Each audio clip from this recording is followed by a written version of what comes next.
اعوذ باللہ من الشیطان الرجیم بسم اللہ الرحمن الرحیم۔ مون وظائف چینل کی جانب سے تمام ناظرین کو السلام علیکم۔ میں اپنا چینل مون وظائف کی جانب سے آپ کی خدمت میں ایک نیا وظیفہ لے کر حاضر ہوئی ہوں۔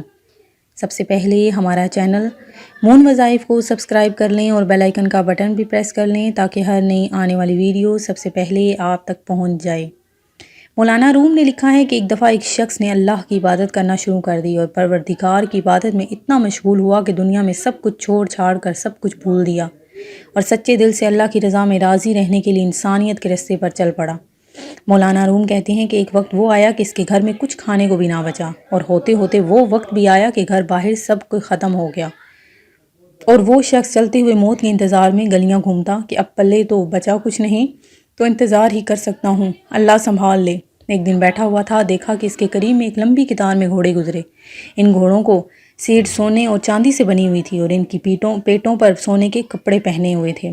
ان گھوڑوں پر جو لوگ بیٹھے تھے وہ کسی شاہی گھرانے سے کم نہ لگتے تھے۔ ان کے سروں پر سونے کی ٹوپیاں تھیں اور ایسے معلوم ہو رہا تھا کوئی بادشاہ جا رہے ہیں۔ اس شخص کی دریافت کرنے پر اسے بتایا گیا کہ یہ 7 گاؤں میں ایک بادشاہ ہے، یہ سب اس کے غلام ہیں اور بادشاہ کے دربار میں جا رہے ہیں۔ وہ شخص کچھ دیر حیران ہوا کہ یہ حالت غلاموں کی ہے تو بادشاہ کی کیا ہوگی۔ اس نے آسمان کی طرف سے اٹھا کر کہا، میرے بادشاہ، میرے مالک، میرے اللہ، شکوہ تو تجھ سے نہیں کرتا، لیکن اس بادشاہ سے ہی غلاموں کا خیال رکھنا سیکھ لے۔ اتنی بات کہہ کر وہ شخص چل دیا۔ کچھ دن گزرے تو ایک بزرگ آئے اور اس کا بازو پکڑ کر اسے ایک جگہ لے گئے جہاں وہی غلام وہی گھوڑے تھے، اور دیکھتا کیا ہے کہ کسی گھوڑے کی ٹانگ کٹی ہوئی ہے، کسی غلام کا دھڑ گھوڑے کی پشت پر پڑا ہوا ہے، کسی غلام کے ہاتھ کٹے ہوئے ہیں، کسی کے سر سے خون نکل رہا ہے، کوئی گھوڑے کو زخمی حالت میں واپس لے کر جا رہا ہے۔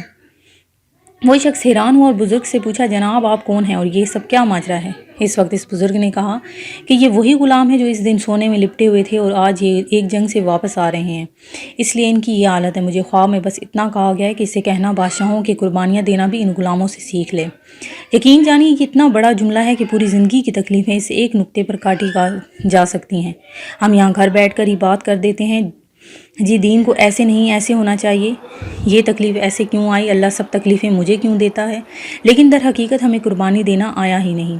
آج مختصر کہتی ہوں، چاہے دین کا معاملہ سیدھا کرنا ہو یا رشتہ داروں کا یا دنیا کا، جس دن ہم قربانی دینا سیکھ لیں گے دین کے لیے، اپنوں کے لیے اور دنیا کے لیے، اس دن سے شہنشاہ اللہ رب العزت ہمیں ایسی بادشاہت دے گا جو کبھی نہ ختم ہوگی۔ اس پر توکل کر کے تو دیکھیں اور ذرا قربانی تو دینا تو سیکھ لیجئے، پھر شکوے بھی کر لیجئے گا۔ ناظرین، میں آج آپ کے لیے ایک خاص وظیفہ لے کر حاضر ہوئی ہوں۔ جو لوگ اس پریشانی میں مبتلا ہیں، جن کی اولاد نہیں ہو رہی، وہ شعبان المعظم کے ان چند دنوں میں یہ وظیفہ کر لیں، انشاءاللہ عز و جل اللہ تبارک و تعالیٰ اسے اولاد صالح نصیب فرمائے گا اور اس کی جو مخلوق سے محبت ہے وہ اس کے دل سے ختم ہو جائے گی اور اللہ تعالیٰ کی محبت اس کے دل میں پیدا ہو جائے گی۔ اور جو لوگ اولاد کی نہ ہونے کی وجہ سے پریشان ہیں، ان کی یہ بھی خواہش پوری ہو جائے گی۔ آپ نے کیا کرنا ہے کہ روزانہ 1000 مرتبہ الواحد الاحد الواحد احد پڑھنا ہے، اور یہ وظیفہ تقریباً آپ نے 1 ماہ تک کرنا ہے انشاءاللہ عز و جل۔ اس کے دل سے مخلوق کی محبت اور خوف جاتا رہے گا، اور جس کی اولاد نہ ہوتی ہو وہ کثرت سے اس اسم کا مبارک کا ورد کرے، انشاءاللہ تعالیٰ اس کو اولاد صالح نصیب ہوگی۔